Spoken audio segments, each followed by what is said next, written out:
You're listening to the Uptown Girls Podcast. I'm your host, Martina Barley. Let's talk. Look who's in Rochester, New York. I'm so happy to be here. I'm so happy you're here too. Is it everything you dreamed it would be? I am. Yes. And I also told your sister earlier when we got here that I could fit 10 of my airports in your airport. And all I've ever heard is how small Rochester is. We can't get anywhere. It is. You guys had like, 8 gates, 16 gates? Yeah. What do you have? 1, 2? Huntington has 1. Well, it has 2, but one of them's just like kind of for show. Yeah. And then the Charleston, West Virginia one, I think, has like 6 or 7, you know. So where do you fly into? I had to go to Atlanta this morning. So Charleston, you went down Charleston and to then Atlanta, and then Atlanta to Rochester. But when you're from where I'm from, it's just kind of par for the course. Right. Yeah. Well, glad to have you here and make us feel like this is a big old city. I know. Tyler Bullington, everyone, if you listened back in 2023. Years ago. Yeah. I know. Yeah. Well, but it's so good to be up here, man. It's I feel like we've tried to do this for 4 or 5 years. Yeah. But here we are. Yeah. So and look at us. Look at us. We were just kids. We were just kids back then. And now here we are. We have a conference tomorrow. We're doing some team stuff. Mm-hmm. Being professionals. So I really have a great idea for this episode. And what better way to do this than off the cuff? But I feel like when I think of you, I think of like straight up sales guy, right? Like there's so many business owners that are good at like many different parts. Some are decent salespeople. Some are great at like their team and this and that. I don't think you're good at any of that. I think you're good at very average sales. Yeah. So I want to go through step by step the sales process. So I want to, and let's try to generalize this so anyone can benefit. It doesn't matter what you're selling. Yeah. So we'll talk about prospecting, then we'll talk about appointment setting even, because I think that's an underrated skill. Those kind of fall into the same, you know. Well, I want to go from like identifying your prospects all the way to like qualifying and setting the appointment. Sure. Prospecting. So the first thing. Wait, you're I'm not not ready. done. Oh, let me start right now. I'm ready to talk. Sorry, I can't listen. God. Just the prospecting. Then we'll do presenting. Okay. Then we'll do closing. I want like a good solid chunk of time on like closing on the spot, which I know is not always going to happen in most industries anymore. And then some like follow up. Yeah. And after the sale. So go ahead. Are you done? Go ahead. Okay, I didn't know. So on the prospecting side and setting an appointment side, I have found over time. So I've been selling for like 16 years now. What are you selling? Where? Just give a little background. Yeah, so I'm an insurance agent. I'm a State Farm insurance agent in Huntington, West Virginia. I have an office in Huntington. I have an office in Cerrito. I have 8 wonderful people that work for me, a 9th that is starting on November the 3rd. I've been doing it for 14 years. I've been in the industry for 16 years. It's all I've ever known. Thank God. I got into it right out of college. And it's been the greatest thing that ever happened to me because I get to pick the people that I work with. I get to make the decisions, but I have an infrastructure of a Fortune 100 company behind me. It's great. So that's kind of where I am in a nutshell. I mean, you could go down that rabbit hole. Well, I could go deep down that rabbit hole. No. I've gone down that rabbit hole enough. I'm sick of it. So that's what I do. But like you said, I do have wonderful people around me and I expect a lot out of them and they expect a lot out of me. But if my company came to me tomorrow and said like, hey, the owner isn't allowed to sell anymore, you have to just run the team, I would quit. It's my favorite thing, the getting to know people, deciding who to work with, deciding who not to work with. But what I've found like over the years, and I think that it's always evolving, like when I started, like when you started, for the love of God, anybody that will say yes, please say yes. Sign here. I don't care who you are, where you're from. If you're nice, if you're not, if you'll pay on time, if you won't, I don't care. Just give me $2. Yeah.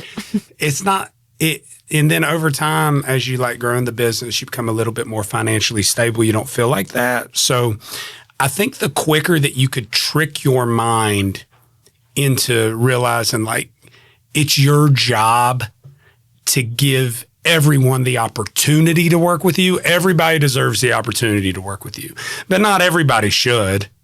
Yeah. It's kind of like a friendship, you know. You want to get to know everybody, and you never know who's going to wind up like in your circle. But you kind of realize over time, like, maybe this one ain't going to work out. You know? And the more that you can just like, I am so lucky to have the customer base that I have. I've got great customers, and a lot of them are friends.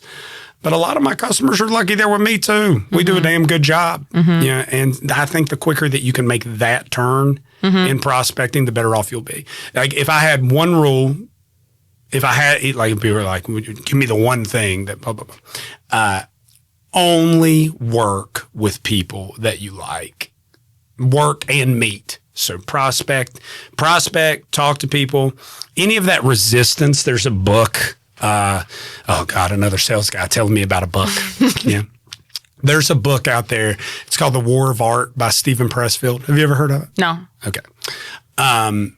So it's more for like painters or writers or artists or, you know, creatives or something like that. But what he talks about, a lot of it is like the resistance that you feel.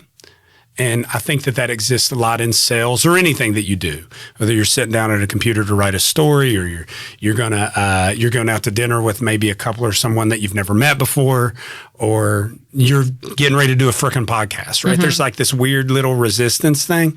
And the more that you just like step into that and show up and be a professional each time, that will slowly fade. And so I feel it too. Sometimes, but I always go first. I'm always willing to be the one to open the door, always willing to be the one to say yes. And I would, anyone in West Virginia, Kentucky, Ohio, or Virginia, those are the 4 states I'm licensed in, that watch this podcast. That huge audience there, by the way. Monster. That has ever dealt with me in any way, shape, or form, I have asked them for their business, or at least an opportunity for it. And they're feel free to tell me no. Yeah. But that's a very long-winded answer of saying like in the way that I prospect, you're a marketing girl. Like you gotta do it all, and then figure out what works the best. You're kind of like painting with a really broad brush, and I need you to get I want to talk about. Well, no, I just want to break it up. I want you to first talk about identifying the right prospect. So you said you want to work with people you like. Sure. How are you balancing somebody that you might like? Maybe they wouldn't be a great customer. How are you deciding somebody you don't like, but maybe they have a ton of money? You want them to be your customer. Like, how are you identifying? So the second part, somebody that I don't like, but they have a ton of money, I'm no longer going to let them be my customer. Like when I was broke, I would have certainly said yes. But like I've been in appointments, and you've probably been there too, of where like while I was doing it, while I was in the middle of this and I'm closing the deal, I was like, why am I doing this? I'm going to regret Why this. am I doing this? This is going to haunt me for the rest of my life. Yeah. And by God, that shit still does. I still get texts and calls 11 years later over nothing. Yeah. But for people that, okay, so luckily I work in an industry and a job to where there's really not like an age or a market or that like I have something that essentially I can work with almost anyone, whether it's in the car insurance or the house insurance or the disability insurance or the life insurance or whatever they need, right? I can at least, everybody needs usually something that I sell. Now that doesn't mean everybody will be in that we're the right rate or the right company or the right time or whatever for that person. But everybody that I meet is so the first thing, if I were in whatever industry, is identify like who the hell who buys from me? You know, who, if I'm a luxury car salesperson, then I'm looking for a specific person. If I'm working with, like you've done a great job of like within the insurance world, and I know you've broken out a little bit and doing other companies too, but you figured out that's what you're good at. So like let's say you're having a hard time finding customers. you and I could do this right now. Let's say you hit a slump and you hadn't made a sale in a month. You and I could turn these mics off and turn the cameras off, and I could say, get out your cell phone. And I promise in your contact list, there's probably 25 names in there that you should have reached out to that you haven't because you've had that resistance. Right? How do I bring it up? What do I say? What do I do? Right? And if not that, there's 25 people that they know that you could reach out to. Yeah. And if not in your contact list, in your Facebook friends, if not in your Facebook friends, in your Instagram friends, if not in your like there's never a lack of prospects. There's just a lack of prospecting because it sucks. It's hard. It's hard to get told no. It's hard to like bring it out. So here's a specific that I think would be good. If you're in sales, everyone watching, realize that that's your job, that the numbers matter, and that you're an annoying salesperson. I understand how annoying I am to so many people on a weekly basis. All time bad, you know? And I just put that in the forefront. Hey, Marty, I know that this is annoying and completely out of the blue, but if your insurance isn't with a good buddy, let me take a swing. The worst thing I could tell you is I'm more. Also, if you tell me no big deal. Just never talk to me again. Yeah. And like, if that's how you frame it, because it's the truth. And if I can't help, then I can't help. But thanks for letting me try, and I'll talk to you in a year. Yeah. So I feel like there's never there's you a quick sales pitch, and anybody that watches this that's ever gotten that sales pitch from me, you could or whatever the hell else you do to this video. Yeah. And so that like on the prospecting side, I could do, there's a million other ways that's industry specific for me. How about outreach? Like once you identify, I want this person to become my customer, how are you deciding what way to outreach or what way to reach out? How are you deciding how often to reach out? How many times? Sure. 3. You're going to get 3 messages from me.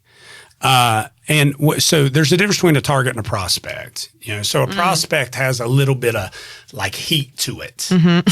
Like there's like, oh, okay. You didn't blow me off. Right. Yeah. Or you have your read receipts on. Like now I know your ass saw it. Yeah. Yeah. So or a prospect is like, okay, we've had a conversation before. Maybe you reached out to me, or maybe something's going on to where I know you're kind of interested. A warm lead. Yeah, so to speak, Yeah. Lukewarm. Yeah, it's not freezing. A target would be like, Marty's ass is going to be my customer. She just doesn't know it yet. So now how does that start? Where does that go? So in my world, I'm always trying to look for some commonality. I have 2 wonderful, beautiful kids. Maybe my kids and your kids have some type of activity together. And so I see you there once or twice. And then after I have a conversation with you based on nothing sales-wise, no insurance, no whatever, maybe I'd be much more interested in what you do to start. Yeah. And then I realize, okay, this is somebody I'd like to work with. Then it's the pitch that I just gave a second ago. Just say what you're doing. Yeah. Hey, I know what I'm doing. Like I know how many people probably ask you this a month or a year or whatever. I get it, but maybe I'm better. Maybe I'm not. But let me do all the work. Let me see. Unless you're with a super good friend. That's my one out for people. Like, I don't want to screw up Thanksgiving dinner or ruin a friendship or something for somebody switching their products to me or whatever. But anything else, like if you don't know them or you're with one of these direct click companies or whatever, like to where you can just do it all online. You don't have anybody to talk to or anything like that. The worst thing I can say is like, hey, you're getting a great deal. Right. So, but how many times that people want to talk about theory or what the hell ever you want to call it, systems or what, how many times a week are you doing that? If it's twice, that's not good enough. Yeah. And you get a feel for the person too. If they respond to your first message, maybe you'll reach out 5 times. Sure. And when you give people the permission to tell your ass no. Give them permission to, like the days of like, what do I got to do to get you in this car today? Right? Yeah. Like that shit is dead. Yeah. It's over. And I wouldn't want to be sold like that. Yeah. I've got the guy I buy my suits from. His name's Phil. He's in Morgantown, West Virginia. Phil. Yeah, Phil. How do I say it? F-I-L-L. Phil. His name's Phil. Sorry, Phil. But he owns Daniel's Men's Shop in Morgantown, West Virginia. And like, first off, he has great products. But secondly is he's so good at what he does without pressure that now if I'm somewhere else and I see a suit that I would like, I almost feel a sense of infidelity going in there from Phil, from like going in there and doing it. So he's like a prime example of like, I love a great sales experience. Yeah. I like going to a dope ass restaurant and like just getting the treatment from start to finish. I think that's one of the differences between really good salespeople and salespeople that think they're good is really good salespeople actually love to be sold. And you know, like you ever meet a sales guy, it's like, you can't sell me, I'm in sales. Like, no, you're not very good at it then. Yeah, like you really enjoy it, you respect it, you love the experience of it. Yeah. I feel the same way. But as somebody that's good at it. Right. But also if you're good at this world and then you get with somebody that just happens to have the job title and they're trying to sell you and it's god awful. Yeah. You know, like a stereotypical used car guy or a stereotypical insurance guy. They're terrible. They're horrible. It's awful. You know, stuffy. Yeah. Horrible. But that's just an example and a thought of feel in my life. And I've got other guys, believe it or not, I sometimes from time to time go get a haircut from a guy. Really? A head shave, you know. Too lazy to do it myself. And he's great, you know, great conversationalist, great at what he does. And there's just, I could go down the list. And then I could also go down the list of places that I've been that would have gotten my money, but it was just like, disgusting. I had a home security guy. This was years ago. This would have been on my first house, would have been 2012. And we move into the house and we want to get a home security system. And the guy for the company, I won't say the company's name, but the guy for the company comes out and he doesn't do a bad sales presentation, but it's just like, you can tell he's checking boxes. Yeah. Like scripts. This is the worksheet that they gave me to say. And which was fine, you know, whatever, let's do it, moving on. And then he gets out a sheet of paper and he was like, okay, the way that I grow my business is by working with people like you. Will you give me 5 names? Yeah. And I said, he said, in my kitchen. I was like, yeah, bro, give me your card. And if something would to come up in conversation, I'd be more than happy to refer you. He was like, well, you know, my bonus structure's kind of dependent upon me giving you. I was like, hey, why don't we just not do anything? You know? Yeah. And because it was just so gross. Icky. Yeah. So gross. So. How often, if in the prospecting phase, are you trying to like overcome an objection? The objection being, no thanks, I'm good. Yeah. So, okay. If at all. Never. Never, right? So, in my industry or what I sell, I'm mainly like I live in the life annuity investment space. That's where I'm in most of the time. And they're like, you get the common same no's all the time. But I don't care what you sell. If it could be windows, it could be concrete, it could be fences, it could be insurance, it could be cars, it could be hair, it could be whatever. There's everybody in every industry has like 2 you're going to get one of these 2. Now, there could be more in your specific industry, and you got to identify those and go ahead and get ahead of them. But there's going to be 2. I'm already working with somebody. Ask them up front. So that would be whenever I'm getting into like a full, let's say, financial conversation with somebody, I always want to ask them like, hey, if you're not working with anybody or if who you're working with you don't like, you know, then I'd love to work with you. But if you don't want to, if you would rather jump into traffic than come and have this conversation with me, just tell me now. Yeah. So like everybody, I don't care, like you could be a medical device sales rep, you could be, you know, slinging cell phones, hot stolen cell phones out of the trunk of your car. I don't care. Like there's going to, everybody will get those 2 reasons for people. I'm already working with somebody. I have no freaking interest. And if you can get those two out of the way first, you can save yourself an infinite amount of like just wasted time. Yeah. Okay, let's move on to setting an appointment. How are you qualifying an appointment? What are you doing to make sure when somebody says, sure, I'll meet with you, they actually show up when they say they're going to show up? So, like, I think everything sales, like everybody's like looking for like specific words to do. Yeah, no, I don't. No, not you. Is what I'm saying. You just mean in general. I mean in general. I think that people in this thing, they're like, give me your appointment setting word track, and I think that like that is a giant pile of horse shit. You know, because I would talk to you very differently than I would talk to Earl, who worked at the coal mines in West Virginia for 22 years, right? Yeah. Like we're going to have a very different vernacular. The words I'm going to be using are different. Yes. The tone of my voice, my understanding, the questions I ask, all that thing's going to be different. So when in Rome, but so whenever I'm setting an appointment with somebody, though, it's always those first two things. It's always the first two things. Are you working with anybody and are you interested? And if you can get by those two things and I always want to be a guy I'd want to have a beer with. I can't remember. I saw somebody on a podcast say that once, but like, I like me. I'd buy me a beer. Yeah. And if you're that guy or gal, you'll, them showing up for the appointment isn't going to be that big of an issue. Now I always text the day before, hey, Marty, we good to go tomorrow at 10:30. What's your favorite drink from Starbucks? If you don't have a Starbucks, I'd get them a cup of coffee. Or if you don't have a place around you, then buy a super nice coffee machine. It's worth it. Because there's something about people like sitting at a table and sharing something to drink that kind of like calms down the whole, like, you know. Resistance. Yes, that. Look at you. Did you take notes? You don't even have a notebook out. So here's a key to sales too. If they don't show up for the appointments you had scheduled, they weren't going to buy shit anyway. Yeah.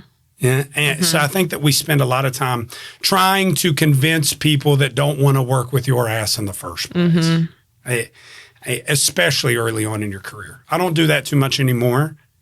But if you're, let's say, years 0 to 5 in this thing, no matter what you're selling, you just need to ask people like, am I wasting my time with you? Am I driving you crazy?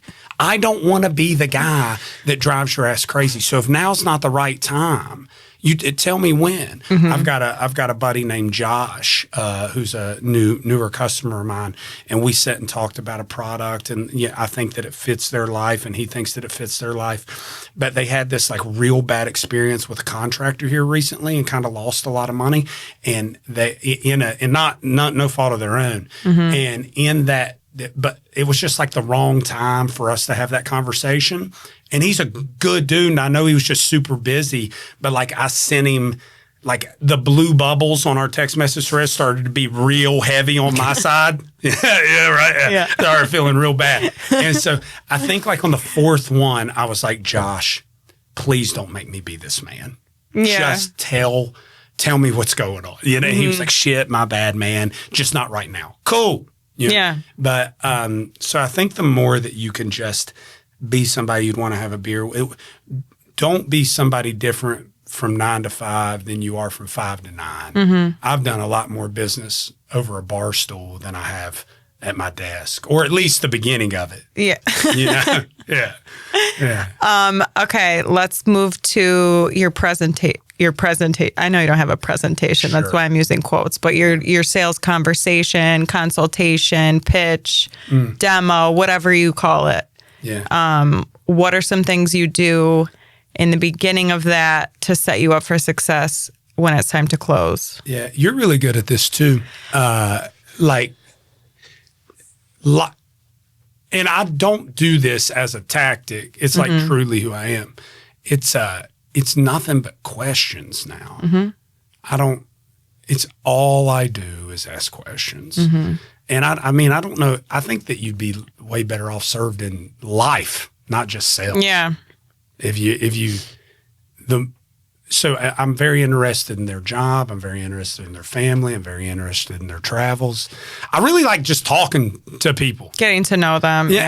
But not in like a superficial weird, like everybody has a real cool story. Yeah. Can I go way off course and tell you a cool ass story?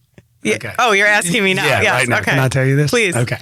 So in our world, we have this thing called like internet leads. Okay. Yes. So, you know, somebody fills out a coupon for Tide and we pay some dumbass company $100. Yep. Oh, TIDE, the laundry detergent. Not TODD. Okay. Go on. Yeah, got it.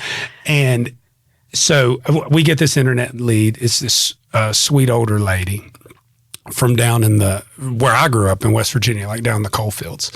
And we get to talking and she, so we get down there and we get to talking and she, long story short, super long story short, she lies. She gets through high school super early. Okay. She goes to college. She graduates with a nursing degree at 17. And she can't get a job anywhere because she's 17. But this is in the middle of the Vietnam War. And in the middle of the Vietnam War, she's sitting on a park bench and she's crying. Okay. And so she's crying on this park bench. She can't get a job. She doesn't really have a ton of family to go back to. She graduates high school early. She goes out on her own. She's 17. She's got a degree in nursing.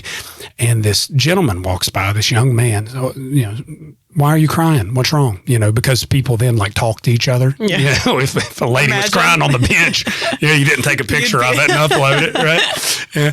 And this gentleman walks by and says, what's wrong? And she says, I've applied to job after job after job. Nobody will hire me because I'm 17. He said, well, I'm 17 and I'm getting ready to go into this recruiter's office and lie, say that I'm 18 so my ass can go to war.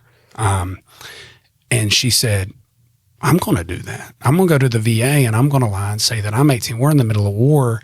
They need nurses. Yeah. They're not going to turn me down. So she goes and does it. And by God, they freaking hire her. Come on in. You know, back then, there's no paper trail. Yeah. Right? Yeah. And so she says she's 18. The VA hires her. She's a nurse. And she gets to forgive me, I can't remember the name of the hospital, but it was the main hospital, I believe, in Northern Virginia where the troops were coming back, where they were injured. And she was on the floor taking care of the troops. And the first and now if you remember, the Vietnam War for any history buff was very contentious, you know, as war tends to be, as they say, you know. And so for some reason on her floor that day, the first lady came and was walking the floor. And while she was walking the floor, one of the injured troops attacked her because like my ass went over and now I'm destroyed for the rest of my life. I've been shot. All my buddies are dead because your husband, da, da, da. So he attacks her. This lady, 17-year-old nurse, runs, breaks it up, makes sure it gets the first lady out. The Secret Service gets her out. Everything's done. Fast forward one day, she's back at work. The Secret Service comes and talks to her and says, hey, we need to talk to you. She's like, I'm not talking to you all. I'm not. And the nursing manager's like, no, your ass is going to go and talk to her. Right. So she leaves with the Secret Service. She's 17 years old. They said the first lady wants you on detail for her for the rest of her time as the first lady. And that lady served as the main Secret Service female protector for every first lady through Hillary Clinton. What? Isn't that shit crazy? Yes. Yes. I got that from writing a car insurance policy. Wow. You know? Yeah. So that, and I made commission at the same time I got to hear that shit, you know? And I told her she should write a book. Yeah. You know? I mean, it was amazing. It was amazing. Wow. And like the way she was walking me through it, you know, her telling me the story was infinitely more detailed than what I just told you. See, I thought what you were going to say is the guy that convinced her to lie came in and he was injured. You wanted the notebook? God almighty. Yeah, no. It was way cooler than that. It was way cooler. Right? Yeah. But it was like, so I get, that is how you sell, because who wouldn't want to tell their story like that, you know? And like, that is just from me just asking, you know, she was older, obviously. I was, are you retired? Are you still working? Oh, I retired from the federal government. Oh, well, where were you living? In, you know, northern Arlington, Virginia. Oh, so you were like at the government. Oh, yeah. Well, what were you doing there? Well, funny story. You know? Wow. Now all of it could have been a lie, but it was awesome. Well, she is a liar. Yeah, but it was awesome. So I mean, I have not a million stories like that, but my job has let me hear so many cool things from so many. I know people's ups, I know people's downs. During COVID, some of the products that we sell, I helped them save their mortgage. You know, I helped them save their home when they were downtrodden in the middle of that. Or I've paid out death claims, and we've had homes burned down, and I've got to witness the birth of their first children. Congratulations, by the way, Marty. Oh, thank you. I haven't seen you since you became a mom. I know. And I've got to see, you know, kids grow up and people's lives change, and all from, and I make money while I do it. It's so weird. It's weird, yeah. It's weird, and it's weird that I actually understand this answer to the question of tell me about your presentation. Because no, it's true. I feel like I'm the same way, where sometimes I hang up a call and I'm like, I don't know that they know what they just agreed to do for their business. I don't know if they really get what we're going to be doing for them, but I know everything about them. Sure. And they know about me. Yeah. And though, you're good at what you do. Yeah. So after all that, if I don't have a good product to deliver, and I don't make this seamless, and I don't make this easy, and I don't seem educated on what I'm doing, you know, then I'm not going to get it. But like, I have learned this. I sell shit people don't want. Yes. Yeah. Who loves their car insurance guy? You hate us until the time, like, hey, I need it right now, you know, and understandably so. Yeah, I look at it kind of like my AT&T, my cell phone bill. Yeah, AT&T doesn't do a bad job, but you know, but I'm like, it just hits every month. I'm like, God Almighty, But then, by God, if my iPhone doesn't work for 2 seconds, right, I am irate. Yeah, you know, but it just happens to send signals from space perfectly every day. Right. Yeah. So you do a great job of like being able to, so all that in the presentation to get to know somebody like that, but then how simple can you make your product, your pitch? You know, my pitch with people, my pitch is probably 5 to 10 minutes of the conversation, and us like just talking. Becoming friends. Yeah. Well, acquaintances. Acquaintances. Yeah. No, us getting to know each other, or really me trying to learn about you, is 80% of it. Because I could learn things about you and realize that like what I'm advising you may not be the right thing for you while I'm learning things. Maybe your income's higher than I thought it was, or lower than I thought it was, or maybe you're ineligible for a certain product because of a chronic condition you were born with, or maybe it makes something different in the underwriting process, or maybe just a million different things. Yeah. Right. So, but I get to learn those things and us just talking, I guess. Yeah. Okay. You have the perfect prospect. Maybe this was a target turned prospect, turned appointment. They're just the right fit in every way. Your dream customer. You have a great meeting with them. Yeah. 2 hours, you know everything about them. They know everything about you. Sure. And then they just want to think about it. Yeah. You know, if it's in my world, if it's under $200, I'll put the pressure on. And what does that look like? So like, hey, listen, this is a $150 a month commitment. you can't take your family to Longhorn Steakhouse for $150. I don't want to be the guy that bugs the shit out of you over the next 3 months about this. So tell me what it is right now. Is it a budget thing? Do you not really like it? Did I not do a good job of explaining it? It's one of those three things. If it's a budget thing, do $100 then. I don't care, right? If you don't like it, then tell me no. So I don't do this to you, because I will never, ever leave you alone. Yeah, and neither of us want that. Yeah. Or do I suck at my job and not explain exactly right here? Right? Now you start talking about $500, $1,000 in monthly commitment, $2,000. You know, maybe they've been with a certain company for 20, 25 years, and it's a big change for them. I get that. You know, I get that. And if they leave, then I want to. So I would like for you to rebuttal. Give me a rebuttal. Give me a rebuttal. A word? Can you rebut I think someone? It's rebut. Okay. After I say this, I'm actually not confident in that, but go on. Moving on. Yeah. So, some people open their mail, right?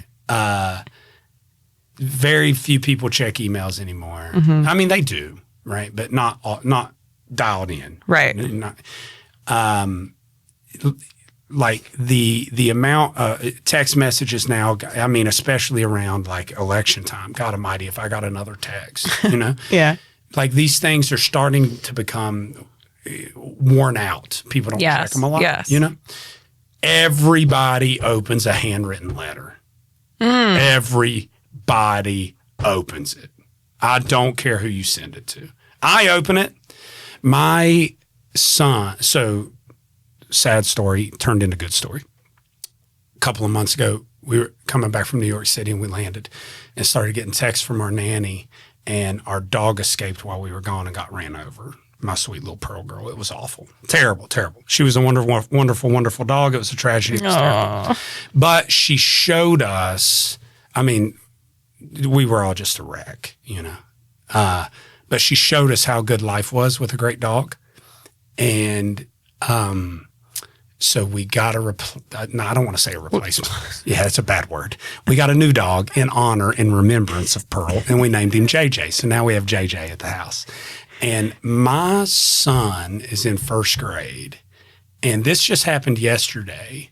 His principal wrote him the sweetest handwritten note and mailed it out to him, to our house, about how responsible he's been and how he deserved that new puppy. And she knows that he will take it. Shout out Miss Graham, Jennifer Graham at Fairland East in Proctorville, Ohio. And I tear up talking about it. And he sat there and read it out loud to us. And everybody, that letter means more. So if somebody gives me the, like, let me think about it, I always handwrite a letter. And maybe I found out that their, you know, son loves golf, you know, and maybe you can throw some branded golf balls, you know, or golf tees or something like that. But get yourself some super nice stationery, super nice envelope, and I actually have like a wax seal on the back that has. Do you write it with like a feather and ink? I do. And so that's something that I'll do for people, just to say thanks for their time, or if they're in the middle of thinking about it, where I call no man's land. That's no man's land, right? So we had this great meeting, everything went good. Now, like, you know, but what I'll notice a lot of times is, if I write people that letter and send out the thank you just for their time, they'll actually reach back out to me. So I don't have to be the one to reach back out to them. Even if that to reach back out to me is to tell me no. Yeah. That's fine. Yeah. That's fine. But to like live in this limbo of like, I'm chasing you and you're not answering. I'm chasing you. We had this great conversation. Yeah, like, you know, you led me on. Why would you do this to us? Yeah. You know? And so that tends to help. And then also you'll make a whole lot more money and you'll have a whole lot more peace in your job moving on than you are holding on. You know, now there's. Say that again. Yeah. So you'll have a lot more peace in your job and you'll make a lot more money if you move on instead of holding on. Now, there's a caveat to that. If Marty has, you're a dentist and you had to put yourself through dentistry school and you've got $150,000 in student loan debt, and I know that runs out in a year, and then that's a lot of income freed up. That's a different thing. And we've talked that through, and then, okay, in a year, let's connect, right? Yeah. But we had this great conversation. I just had this with a girl. It's funny that you say this. She's sweet as can be, works there close to my office. We talked about a product for her son, who's 5, and it was awesome. She was great, polite, and she still is a wonderful person.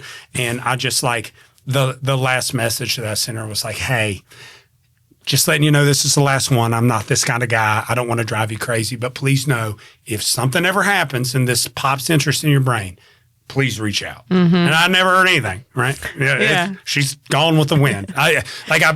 It's almost like I hope nothing's wrong.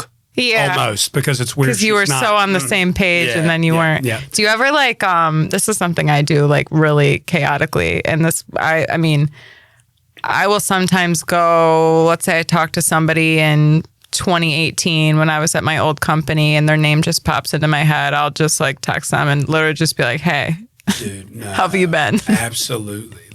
And a lot of times that shit's weird. Yes. Because they'll be like, why are you texting me? I had Yes. You came up in a conversation a week ago. Yes. Or whatever. Yes. There's it's something a weird with something sure. Maybe you see them post something on I just did this yesterday with a client that I haven't worked with him in years. And I was like, hey, how's everything going? And he was like, Martina, we have to catch up. I want to hear about your baby. When can you talk? And I'm like, come on back, Bruce. Yeah, no doubt. But there's people want, me included, people want to be wanted and accepted, right? Yeah. What human being doesn't want to be accepted? What, part of the group, wanted, pursued, whatever, treated nicely, talked to. People want that, but people are afraid of whatever the rejection or the resistance or whatever the hell you want to call it. People are afraid of that. But I that's very that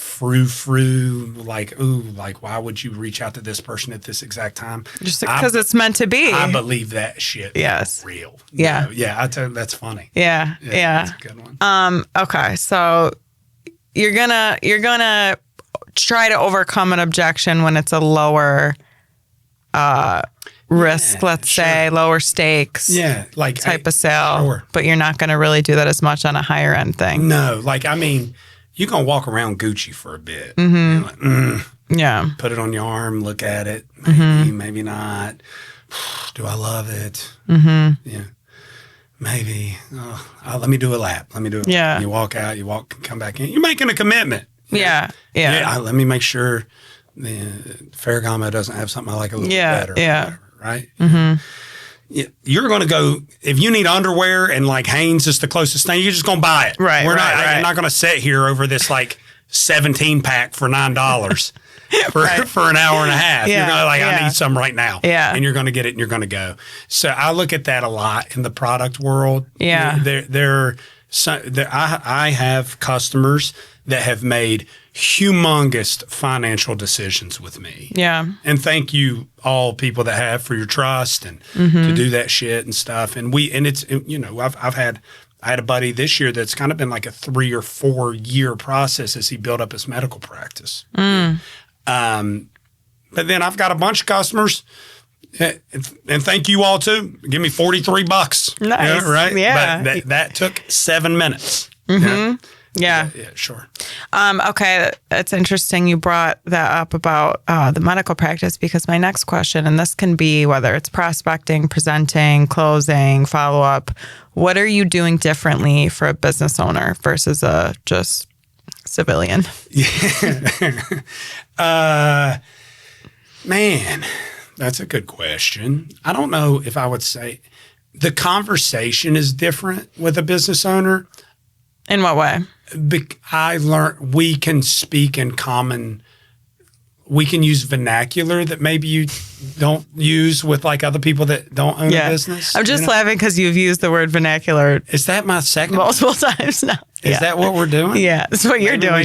Will you title this episode? Vernacular. Yeah, West absolutely. Virginia Vernacular. Oh, perfect. Like there that? you go. Thank you.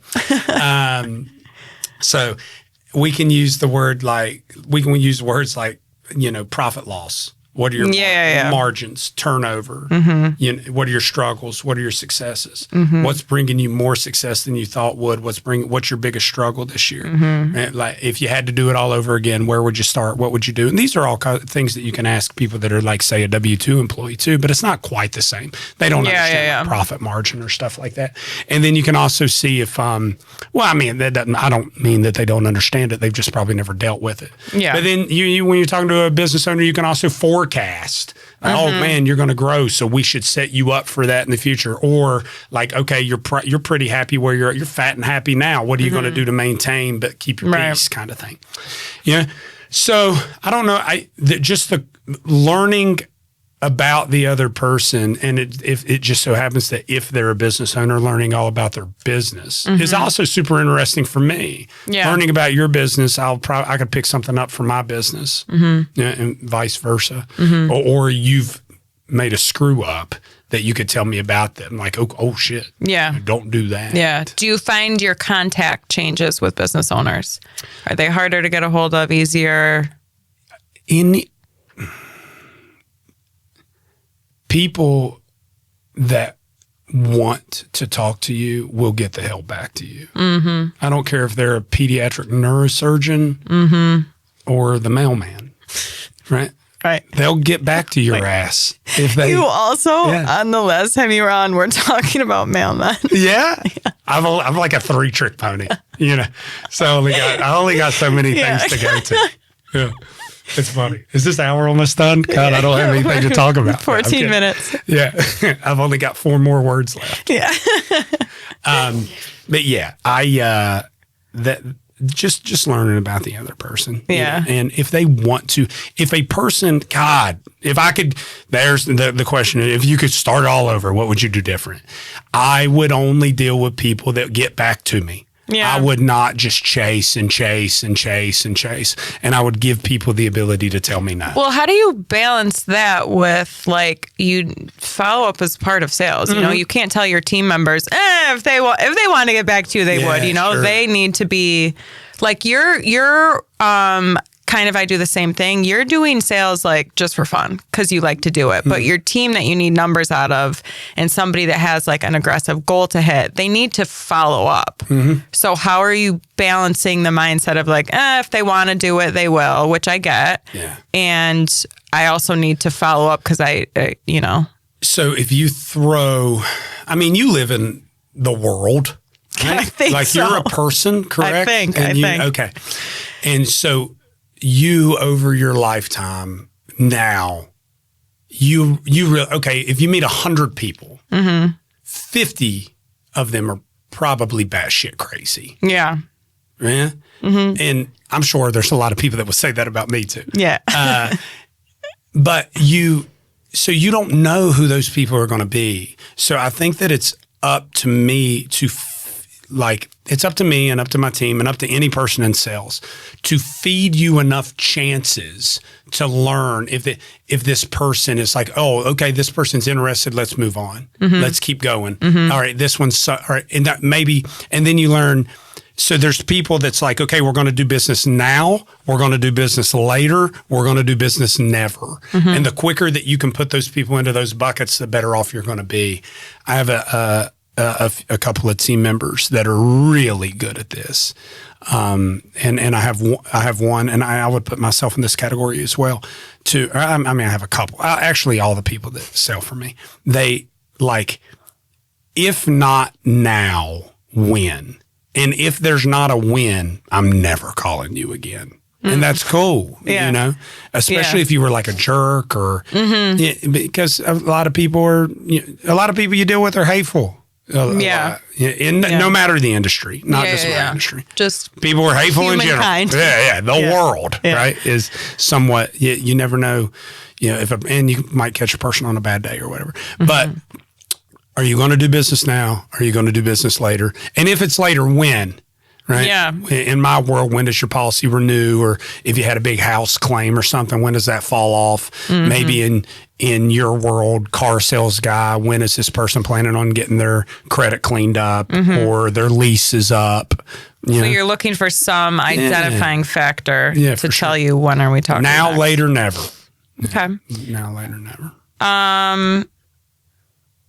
I guess that's all the way through our sale. We did it. Look at us. We closed the sale. We obviously you have to, back it up afterwards, but that's a whole other So I guess we didn't really talk about a close, but I'd just do the easiest one of like, does that sound okay to you? Like I just finish everything with that. Does that sound okay with you? Yeah. And if it doesn't, tell me what doesn't. And I've had a lot of customers educate me over the year. Yeah, over the years, it's like, hey, you sucked at this part. They may have not said those exact words. What's your weak spot? Well, as you can tell, it's really hard for me to shut up. Yeah. Yeah. So that would be a big weak spot that I've learned over time of like, I used to like, I would feel that like, ooh, they have a question. But if I don't let them ask it and just keep talking, maybe I'll answer the question or tell them something that'll hook them. Yeah. Maybe I should shut up. Yeah. So I've learned that over the years with customers, and I can tell if people are interested or not. Yeah. And experience. You just at this point have the experience. But like you said, it's totally different when you're first starting out and you're like, if you have a beating heart, I will work with you. Whatever, you can pay me. Matter. Yeah. It doesn't. I mean, it doesn't have to even be beat, right? Like if you have a few breaths left and have the ability to give me your credit card number over the phone, I will do anything you want. I will drive to Idaho for this $17. I've been there. Yeah. Sounds like it. Yeah, I've been there. But well, what about you? Like, do you have any questions what about for me? what do you want to know? What are you working on right now? So you've got a million different things, right? Because I remember when you started this business, who was it? It was you and Elena. Shout out Elena, a long time forever ago, right? Yep. And it was me and Naima at first. Then it was Marisa. Yeah. And it was us three for a while. Then and Lindsay. Then Elena. Yeah. So that was 2019. So, I mean, since then, there's been pretty standard industry turnover, I'd say. And we have, 12 of us total, including myself. But what do you find yourself like working on now? I'm trying to work on marketing our business. I also do like to take sales calls because I enjoy it. I have some I guess you would call them key accounts that either they refer a lot, they're very influential clients that I still work with because I'm like you, I like working with people. How are you balancing your new sweet baby in this life? It's hard. I was just talking about... it's way harder on women. It is. And you know what? I've, never been someone that's like, women. Sure. But now that I have a baby, I'm like, women are really doing more. It really is harder for a woman to run a business. To run a business or work, even if you're not running a business, just because those baby times, man, that baby wants you. Yes. And something that I don't think men really comprehend is what they call the mental load. And I have the mental load of at home. Do you know what I mean when I say that? Sure. The mental load of at running home. Running a household. Which I didn't really have much before the baby, Aaron's a great domestic partner. He's very good at I can't wait to call him a domestic partner all evening. Actually, he's a great husband. I'm going to start. No, he is officially changed to Aaron, domestic partner, and myself. I don't mean he's my domestic partner. He's great at running a house, and he doesn't mind picking up the vacuum, which I do. But the baby, you're right. She wants me 90% of the time. Yes. And I think it's hard to be home with her and think about work. And then it's hard to be at work and think about her. She's at daycare right now and that sucks. She's just with Miss Katie. It's good for her. I love Miss Katie, but it's good for her too. Be around. No, you're right. You're right. Get a snotty nose and all that. Oh, shit, right? Is her nose snotty? Yeah. Yeah. But and all those things. Mm-hmm. But I've seen, I have women that work for me. My wife, we have 2 kids, and she works part time now. But I've watched that back and forth kind of thing, and it's hard for me, ladies out there that work for very difficult men like myself and all the women that work for me that I hope that there's no way they'll make it into 54 minutes of this podcast. They can't listen to my ass talk for 6 minutes, right? I don't understand why you can't give me full focus all the time. Yeah. And that's not fair of me. Yeah. But also understand that I can't understand that. Yeah. Does that make sense? Yeah, I really think that it's underrated how just different men and women are built. And I think that women now are so quick to hate men and this, and they just beat up on men all the time. But men are built different. And there's things that men are very great with. Sure. They can be logical when you need it. They will just shut up and get things done, whereas women are not always going to do the same. So I think you have to just try to appreciate, the balance and the differences. But it's a lot of guilt of like, I'm here doing this. I even feel guilty I'm not at work, and Carla's probably going to laugh, but I really do. Anytime I'm not at work, I feel guilty that I'm not at work. Sure. No, I get it. Because hey, by the way, that's another baby. Yeah. Right? Yes. Yeah. So I feel like when I look at my name on those two offices and some of the people that have been with me for 10 plus years, 5 plus years, it's like my baby. Yeah. Like, that's as close to, I think I could ever get of like birthing a child, even though I'm raising two, or helping, assisting, so you've got two kind of, and one, but in, I don't know, maybe in like super weirdly different ways. Maybe they both push and pull you. Definitely. But again, harder on a mother, especially at the beginning. Yeah, and then everyone's like, my new thing is like I'm so sick of people constantly pointing out how fast it goes. It goes so fast. I know it does. Yeah. Like I'm in the world too. I live in the world, right? Yeah. I'm a person. Yeah. I get it, but like. I said this to Carla once. Could you imagine if you got to a party and everyone was like, "Oh my God, we only have 5 hours left here. We got to go right now. We got to go right now. The party's going to be over Let's soon." do it right now. You'd be miserable the whole time. I feel like that's what we're all doing with life. Every post on Instagram is like, "Look at your baby now because she will look different tomorrow." It's like, okay, relax. I get it. Let me just live. So how old's your sweet 5 months, girl? 5 and a half. Okay. So my son's 7, be 8 in December. My daughter's 12, be 13 in January. If I could freeze time right now, I hate it. I would do it right now. But if one of them had to be 5 months again, I don't think I'd sign back up for that. That's a guy thing, I think. Yeah, I know. Yeah, but like if I could freeze time right now, it's great. So I don't, it goes fast, whatever, right? But what I think is every stage for me has gotten better. Yeah. Baby was awesome, wasn't as cool as 2. Yeah. 2 was cool, wasn't as cool as kindergarten. Yeah. Kindergarten was cool, wasn't as awesome as watching my little girl become a lady. Yeah. Yeah. And so like, I'm sure, maybe there's going to be a stage where I'm like, well, this kind of sucks. Yeah. But teen years. Yeah, sure. I know. But I haven't gotten there yet. Yeah. So like when you look at your business now, and you've expanded pretty quickly over 6 years. Yeah. I feel like it's been longer than 6 years. It's about to be 7 in March. But do you feel like it's been longer than that? Yeah. Maybe because you've been in the game for much longer than that with prior companies or whatever. Yeah. So and who knows what this answer is, but like 5 years from now, because there's this weird thing going on in business, and maybe you could attest to this a little bit too, and I find it weird too. Instagram influencers, you got to want more. Yeah. Scale, right? I have buddies in the industry that I work with that are like in the industry. Sound like I'm a stripper. Yeah. I have buddies that I work with that are like, you got to scale. It's all about scale. Yeah. You need more people. And I'm like, yeah, I don't more money, know. More problems. Yeah, for sure. Go ahead, Biggie. Mm-hmm. Yeah.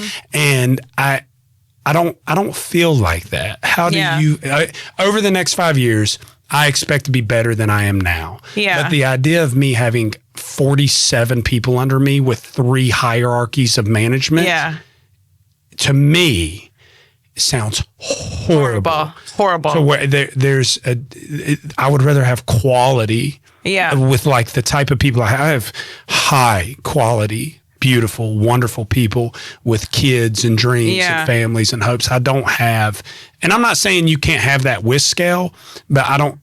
Where do you fall in that category? There's part of me that wants to sell my business for $10 million. Oh.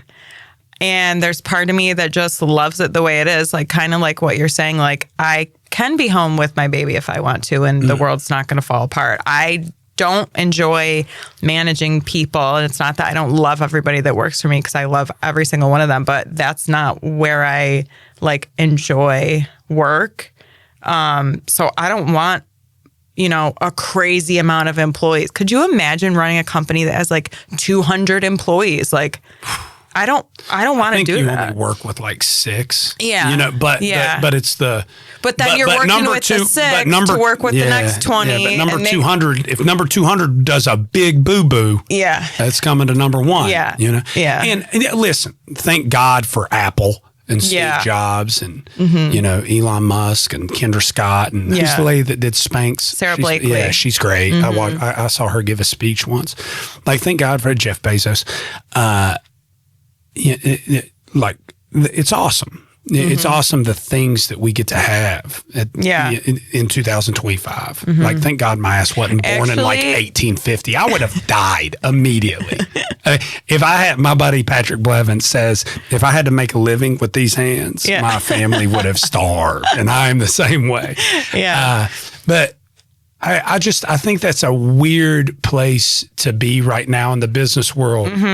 Of this, it's like if you aren't scaling at an unbelievable pace all the time that you're failing. Yeah. And I don't fall into that category. Yeah. I'm never saying that I want to stop growing. Yeah. That's not what I'm saying. I think for me, our business has grown pretty much 20% every year with some exceptions here and there.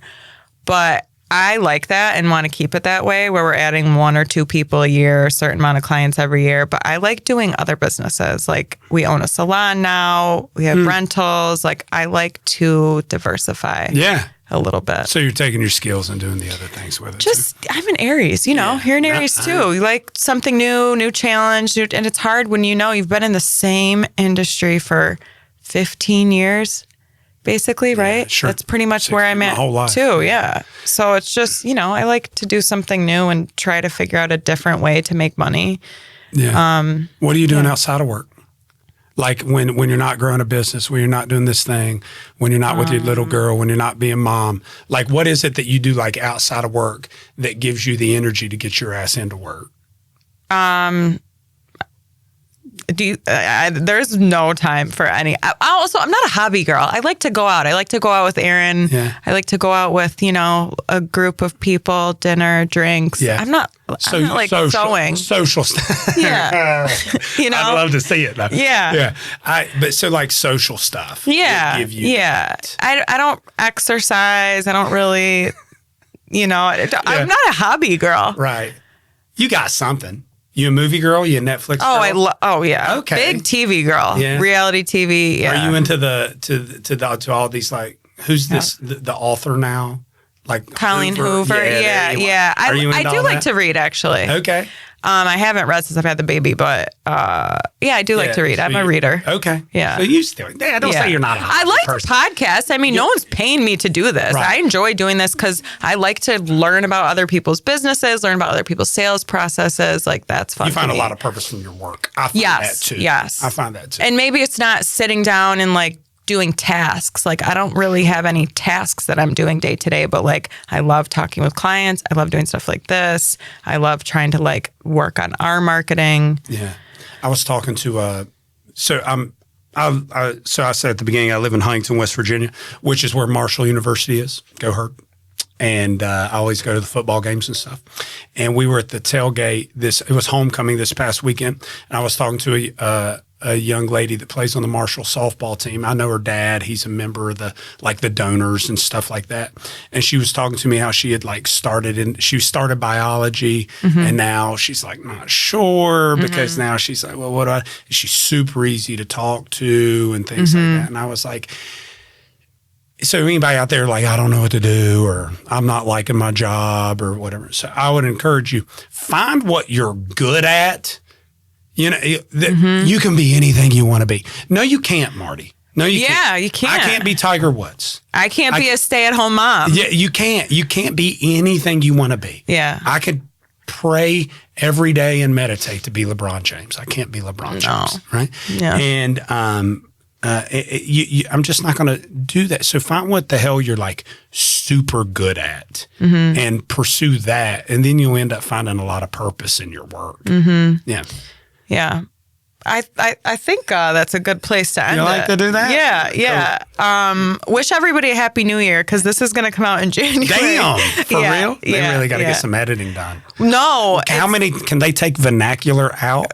Or are we going to keep that in? Well, now that you've said it 3 times, we're going to keep it in. Yeah. No, I'll look at it and edit where it needs to be edited. But the reason it's not going to come out until January is because, I think like we all need new sales tips of the new year. We're going to start the new year, right? Yeah. Okay. Deal. It was so wonderful seeing you. I'm proud of you. I haven't seen you in years. Proud of you too. Okay. Go team. Go team. Go Herd. Go Herd.